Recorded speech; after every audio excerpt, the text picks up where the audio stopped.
আসসালামু আলাইকুম ওয়া প্রিয় বন্ধুগণ, যেদিকে যাচ্ছি যেখানে যাচ্ছি সাধারণ গরিব দরিদ্র মানুষ যারা খেটে খাওয়া মানুষ এবং অটো ভ্যান চালক সহ ব্যবসায়ী, ফুটপাতে যারা ব্যবসায়ী তারা সহ যাদের কাছে জিজ্ঞেস করি, কথা বলার চেষ্টা করি, তারা সকলেই সুর একটা, জয়ধ্বনি একটা, বাংলাদেশের আনাচে কানাচে অলিগলি সব জায়গায় একটাই স্লোগান, একটাই যেন জলোচ্ছ্বাসের মতো, একটা ঝোড়ো হাওয়ার মতো গতিতে মানুষের মুখে স্লোগান ছড়ায় যেতেছে যে দাঁড়িপাল্লা। যে দাঁড়িপাল্লার যে একটা স্লোগান, একটা জয়ধ্বনি শুনতে পাচ্ছি। এতে মনে হচ্ছে এই মুহূর্তে যদি নির্বাচন দেয়, অন্তত পক্ষে 200-র অধিক আসন পেয়ে জামাত ক্ষমতায় যাবে। কারণ বাংলাদেশের সাধারণ মানুষের মধ্যে অটো চালক, ভ্যান চালক বলেন, পরিবহনের ড্রাইভার বলেন, বা অন্যান্য যে পরিবহনগুলো আছে, তাদের সাথে আমরা কথা বলে দেখলাম যে আসলে তারা এখন দেশের পরিবর্তন চায়, এই পুরনো ধারার নীতি থেকে বেরিয়ে আসতে চায়। তারা এখন চায় যে আমরা নতুন কাউকে দেখব। আওয়ামী লীগ, বিএনপি, জাতীয় পার্টি আমাদের দেখা শেষ, আমরা দেখছি, এখন নতুন কাউকে আমরা দেখতে চাই। এই যে মানুষের যে একটা মনতান্ত্রিক একটা চিন্তা, মস্তিষ্ক ভিত্তিক যে একটা চিন্তা, যে মানুষের বিবেক থেকে যে একটা চিন্তাধারা, এই চিন্তাধারা কিন্তু মানুষের মধ্যে যে জাগ্রত হয়েছে, সে মানুষগুলো, এতে বোঝা যাচ্ছে মানুষের মধ্যে যে একটা আনন্দ, একটা উচ্ছ্বাস তৈরি হয়েছে। এতে বোঝা যাচ্ছে যে সুস্থ নিরপেক্ষ নির্বাচন দিলে বাংলাদেশ জামায়াত ইসলামী কমপক্ষে 200-রও বেশি আসন পেয়ে ক্ষমতা যাবে। এতে সামান্য পরিমাণেও মানুষের মধ্যে কার্পণ্যতা নাই যে আমরা জামাতকে ভোট দেব না, ওই ধরনের কোনো কথা নাই। অন্য দলের কথা যেমন তেমন, কিন্তু জামাতের কথা বললে মানুষ অ্যাকসেপ্ট যেভাবে করতেছে, পজিটিভলি যতটা আগ্রহের সাথে গ্রহণ করতেছে, কিন্তু ততটা আগ্রহ কিন্তু অন্য কোনো দলের প্রতি আগ্রহ দেখাচ্ছে।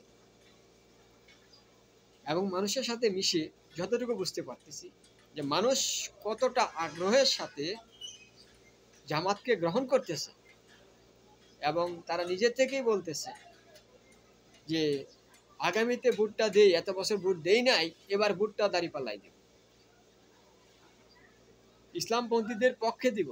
কারণ সবগুলারই দেখলাম চোর এবং বাটপার, ওরা চুরি ছাড়া, দুর্নীতি ছাড়া, চাঁদাবাজি ছাড়া ওরা চলতে পারে না। অতএব আমরা এবার ইসলামপন্থী হুজুরদেরকে একবার দিয়ে দেব। তাদের কথা হলো এটা, ইসলামের পক্ষে ভোট দিতে চায় সকলে। আর সেজন্য ইসলামের পক্ষে ভোট দিতে চাই বিদায় মানুষের মধ্যে যে একটা চিন্তাধারা আসছে যে যেহেতু মরবো, অনেক মানুষ এভাবেই বলে আমরা মরে যাব, তবু আমরা ইসলামের পক্ষে থাকবো, কারণ আমরা তো মরে যাব, আমার ভোটটা চোরেদেরকে আর দেব না। মানুষের কথা এভাবে আসতেছে। সেজন্য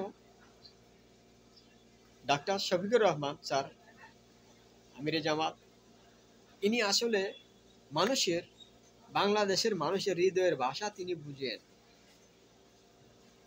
হৃদয়ের ভাষা বুঝেন বিদায় তিনি মানুষের হৃদয়ের ভাষার সেই কথাগুলি তিনি তুলে ধরেন।